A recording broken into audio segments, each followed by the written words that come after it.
ang dahilan kung bakit si Rob Bitcoin, Katizen at Dogs Token ay bumagsak.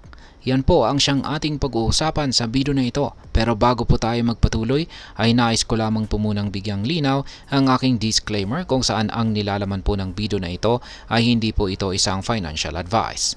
For education and information purposes lamang po ang layunin nito.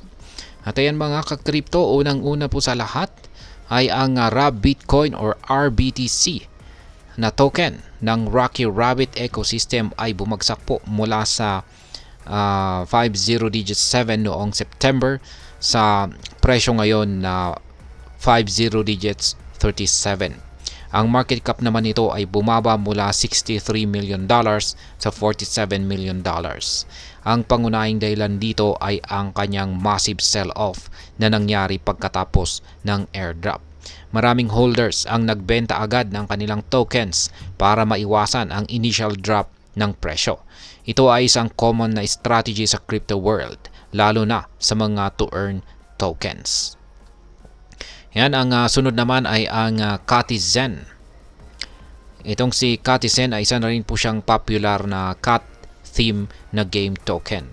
At siya naman po ay bumagsak mula po sa kanyang presyong 1.1974 sa 0.4. Ang valuation nito ay bumaba na rin sa $84 million.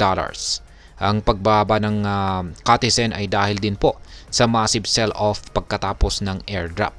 Maraming users ang nag-accumulate ng tokens bago ang airdrop at agad na nagbenta pagkatapos po ng airdrop para maiwasan ang pagbaba ng presyo nito.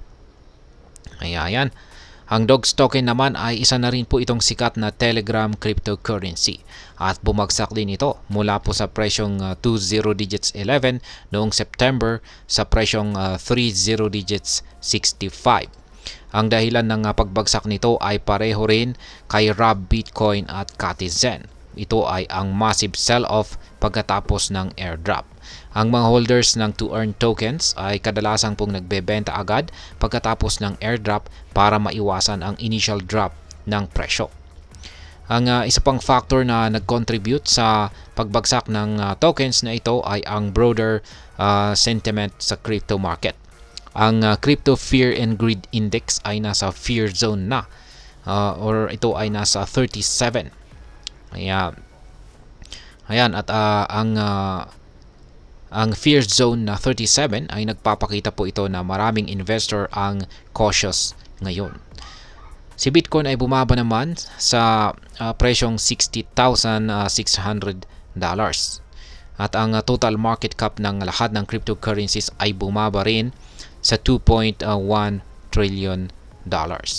Ang negative sentiment na ito ay nagdulot po ito ng pagbaba ng value ng maraming tokens kasama na itong sina Rob Bitcoin, Katizen at Dogs. Ang mga Telegram gaming tokens tulad po ng Rob Bitcoin, Katizen at Dogs ay nahihirapan ding panatilihin ang engagement ng kanilang users. Habang bumababa ang value ng kanilang rewards, maraming users ang nawawalan ng interest at nagbebenta na lang ng kanilang tokens. Ito ang dahilan kung bakit maraming play-to-earn networks na sumikat noong taong 2021 at nawalan na ng traction ngayon. At ayan, ang masasabi ko naman po rito ay ang pagbagsak ng mga tokens na ito ay isa po itong kombinasyon ng massive sell-off, negative market sentiment at kawalan ng user engagement. Ang mga factors na ito ay nag-contribute sa biglaang pagbaba ng value ni Rob Bitcoin, Katizen at Dogs token. Kaya mga ka-crypto, laging mag-ingat at mag-research bago mag-invest sa mga bagong tokens. At ayan, hanggang dito na lamang po tayo sa video na ito mga ka-crypto. Sana po ay inyong nagustuhan ang aking paliwanag sa video na ito. Kung inyo po itong nagustuhan, pakiclick lamang po ang like button nito. Para naman po sa mga bago lamang dito, kayo po ay aking inaanyayahan para mag-subscribe.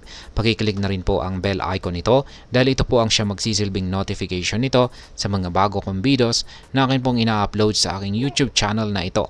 Marami pong salamat sa panonood. Ingat po tayo lagi at God bless po sa ating lahat.